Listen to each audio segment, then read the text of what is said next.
Japan up close. Well, the issue that gets the most attention, and probably justifiably so, is great power competition. There is growing concern, not about the rise of China. I think the region as a whole has welcomed, encouraged, and aided the rise of China for the last 30 years. But really over the last 5 to 10 years in particular, concern about Chinese influence within the region itself, and its influence upon the way the region is governed, has led to concern. At the same time, there's been anxiety within this region about the role of the United States. The Trump era was not kind to the U.S. reputation. The United States has, in many respects, retreated from leadership on economic, trade, investment liberalization. And so there's considerable anxiety within the region about both the role of China and the role of the United States. And despite the fact there's anxiety about both, there's also anxiety about potential conflict between the two, whether it's in the South China Seas or over Taiwan or over technology. And so that's the big picture issue. Now, underlying that is a more positive and a longer range development, which is regional integration.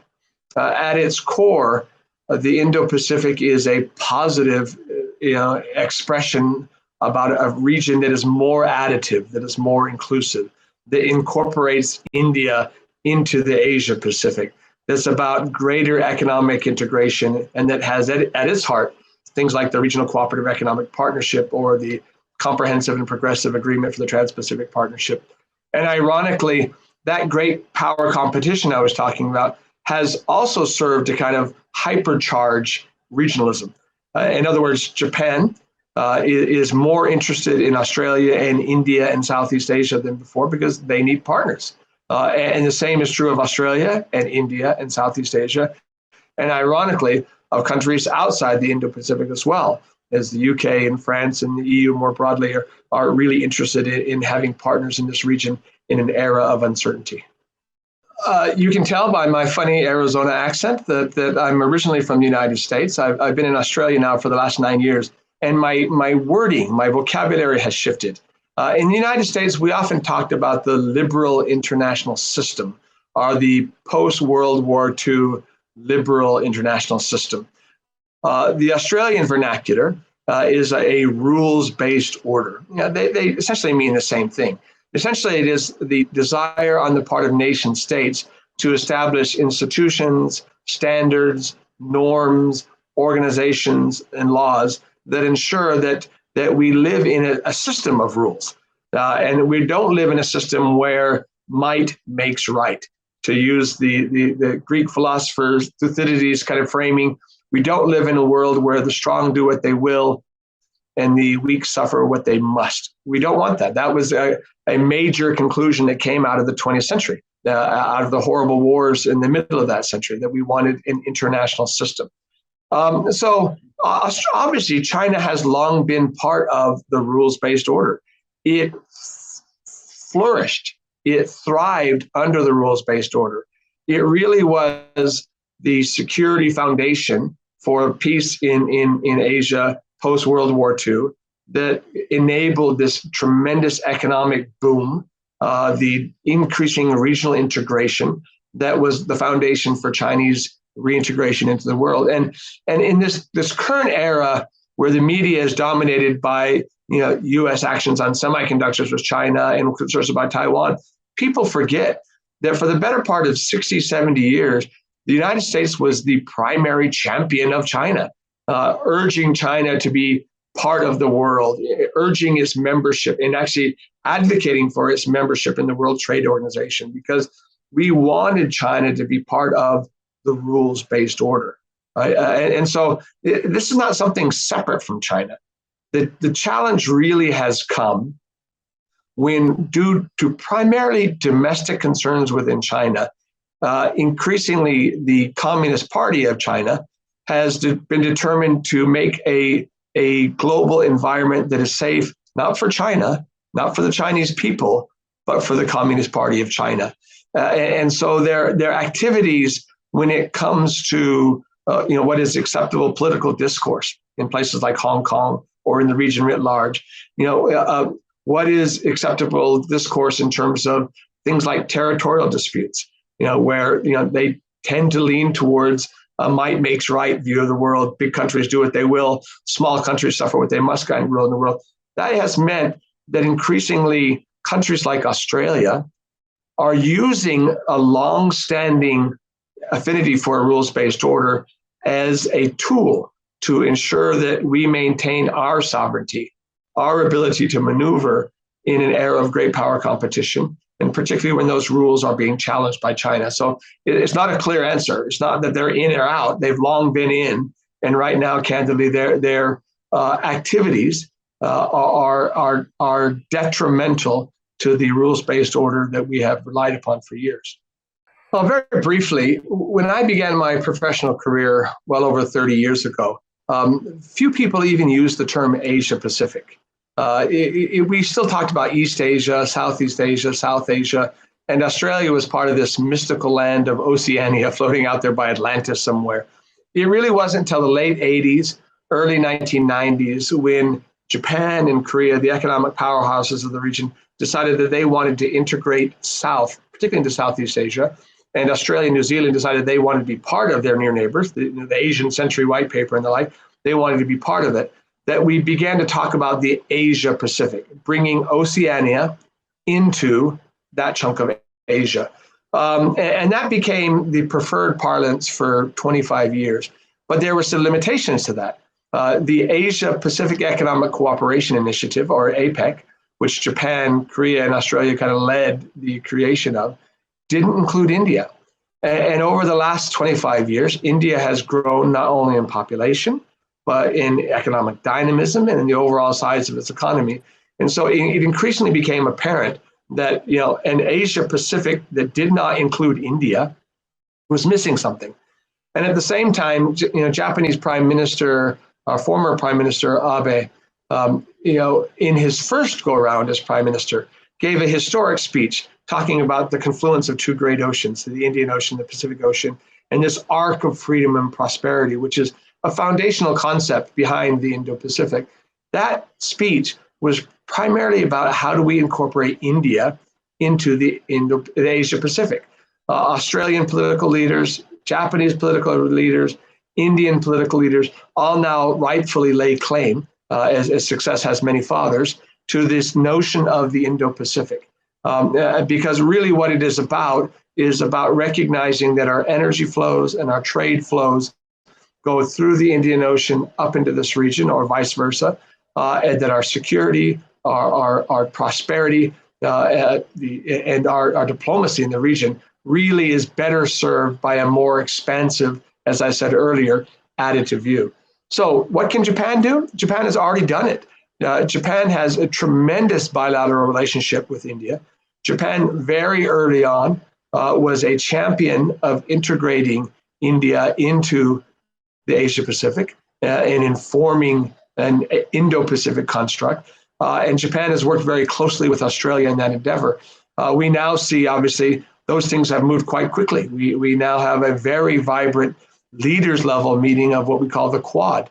What it started out as a quadrilateral security dialogue, but now functionally is a strategy for Japan, the United States, Australia, and India for the Indo-Pacific.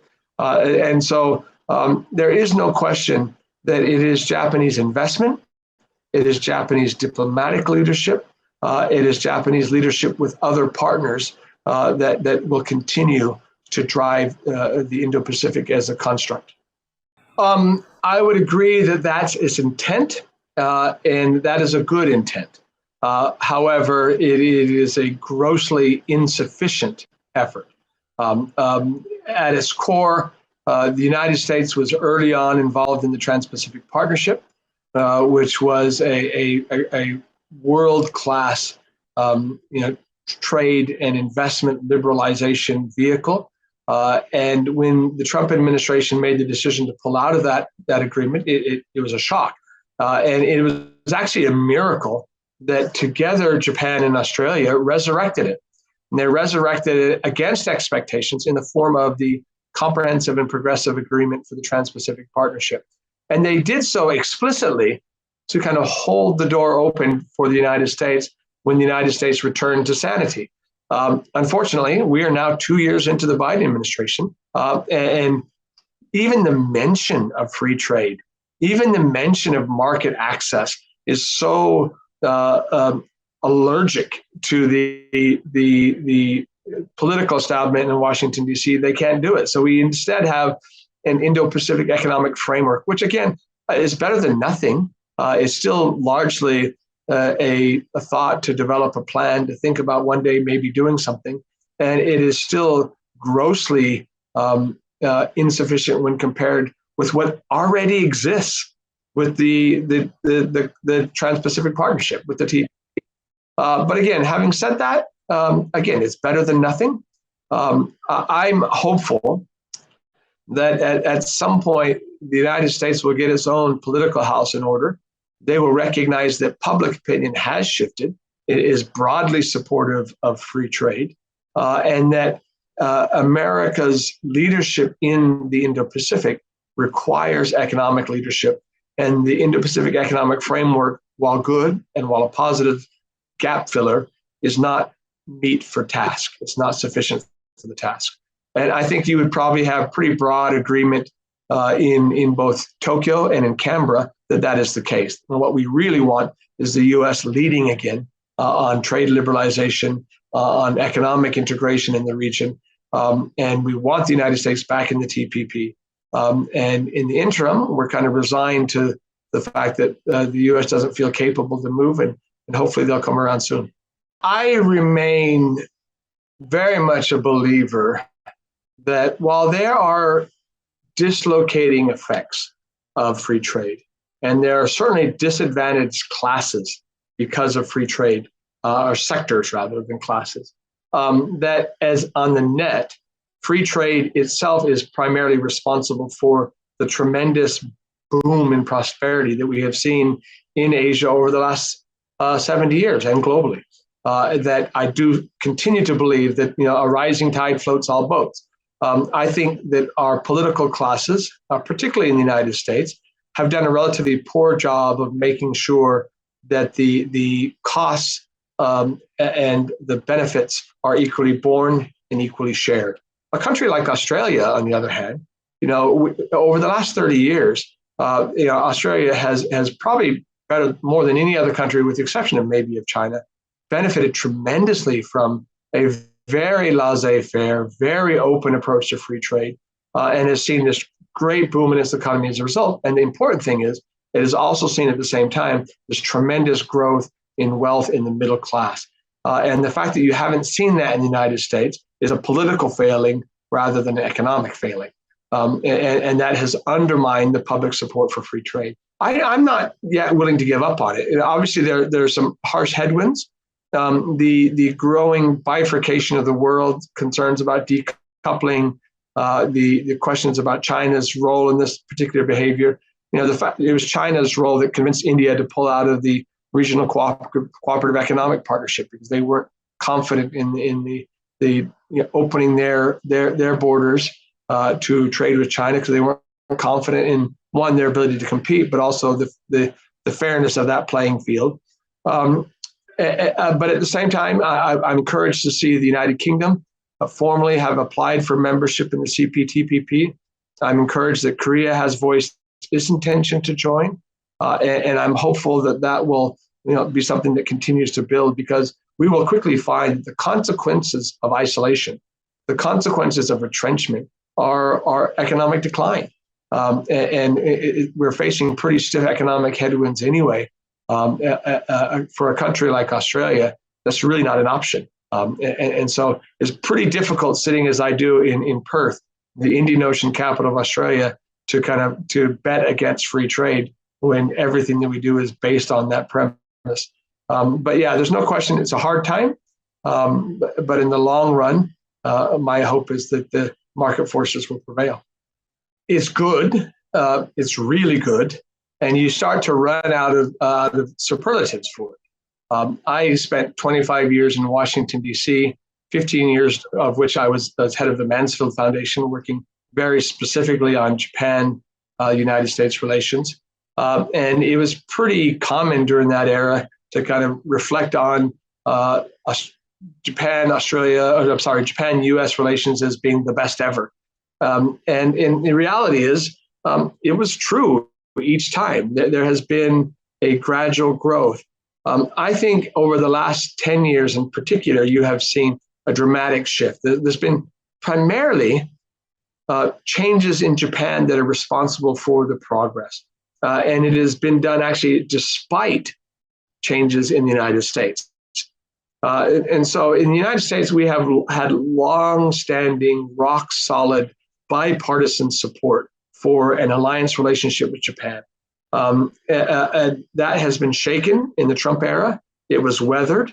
And so you have to ask yourself the question is, then why are Japan-U.S. relations the best ever now? Well, number one, Japan economically has shifted. Prime Minister Abe's speech when he announced Japan's intention to join the TPP was a historic moment, and many people haven't given that speech enough credit. It took a country that was historically anti-free trade, very protectionist, and pitched the Trans-Pacific Partnership as an opportunity for a confident and competitive Japan to gain access to this broader region. And that really shifted Japan's approach to trade agreements. I mean, if you told me 15 years ago, even 10 years ago, that Japan, along with Australia, would have led the resurrection of something like the CPTPP, would be a leader rather than a reluctant follower, I wouldn't have believed you. But that is true. And that has been a fundamental change that has had its impact in the United States as well. Japan is a leader. The biggest change, however, has become on the security front. And that's largely because of an existential threat that I think Japan feels, given not the rise of China, but the changing nature of the rise of China. And as Japan has felt that threat, they have become much more proactive in their security relationships with the United States. They have been much more proactive in their own defense, and they've been much more proactive in regional diplomacy, all of which has just meant Japan is much more a true partner of the United States, in almost every aspect of the Indo-Pacific, but globally as well. So you're hard pressed to find an issue right now where Japan and the United States don't see not only see eye to eye, but aren't actively working together to advance those interests. And again, together with other partners like Australia and India. Well, first and foremost, it's important to recognize that Japan is already on the right trajectory. Japan now has here in Australia probably the most dynamic ambassador they've ever had in Australia, if not globally, in Ambassador Yamagami Shingo. He's very proactive at urging Australia to join Japan in a whole range of regional initiatives.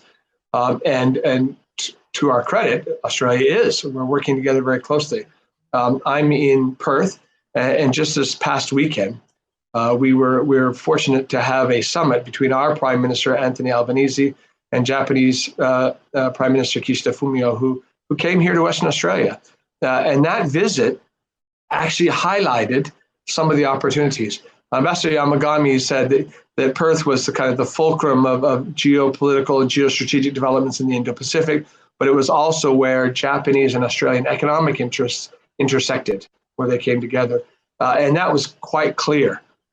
If you look at everything from critical materials / rare earths to lithium to hydrogen to the broader gambit of future batteries, Japan is an important leader in making sure that we have independent supply chains for those things. At present, there's actually only one commercial scale rare earths processing facility on the planet outside of China. And that is Lynas, a West Australian company, which is based on a mine here in WA, but the processing done in Malaysia with Japanese funding. And I think when people are looking for the future of hydrogen, they're looking for the future of energy, specifically with batteries and magnets and critical materials. They recognize that it is Japanese corporate prowess It is Japanese government kind of strategy, decision making, and resourcing that will allow Japan to play a leadership role in renewing and building supply chains external to China that give us some degree of security on all that front. And that will then, of course, be a regional leadership role. That will bring in Koreans. That will bring in Vietnamese and Indonesians and others from ASEAN. That will bring in Indians. And so that's a really important development. The other area where you mentioned is spot on, which is in security. Obviously, the level of security cooperation between Japan and Australia has continued to jump dramatically. Again, the agreement signed this last weekend upgrades what was a 2007 security agreement between Australia and Japan, largely focused on the war on terror era, and it really just opened up a tremendous range of opportunities: technological, industrial, training, preparedness, cooperation between Japan, intelligence sharing, and Australia that is fit for purpose for this new era. And it builds upon a previous agreement on what's called the RAA, the Reciprocal Access Agreement, which really, again, sets a legal framework for Japan and Australia to be able to work together more closely, military to military. So whether it's on the security front, whether it's on the future energy front, whether it is on the broad resources front, there's no question that Japan has a very important leadership role to play. I would add to that that Japan has a crucial role to play in cooperation with Australia and the United States and others in bringing along other key countries in the region. If you look at Vietnam, if you look at Indonesia, if you look at the Philippines, if you look at India, Japan and Japanese investment, Japan and Japanese diplomacy, Japan and Japanese security cooperation are extremely important, I would say, for those nations palatable, right? Partners in that endeavor. And so I think at this point, there's a reason why Japan is such a high priority for Australia. There's a reason why Japan is such a high priority for India and for Indonesia and Vietnam and the United States and everybody else, is precisely because of its capability. So if you ask me what Japan could do more, is to do what it is already doing and expand it. The only thing I think I probably would add to that is that Japan probably needs to unlearn the lessons of the late 80s, early 1990s, when there was this concern about the growth of Japan and an era of Japan bashing.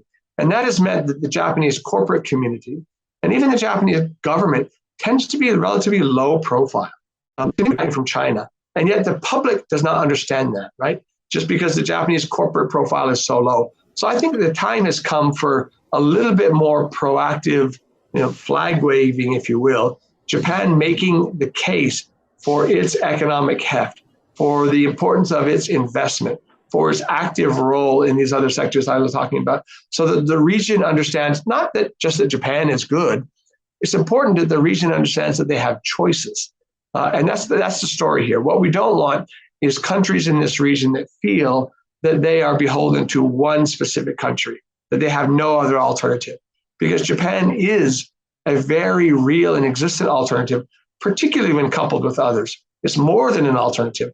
And yet that case isn't made as clear as it needs to be. So my short answer to what is already a long response is more of the same and done in a more high profile way. Japan up close.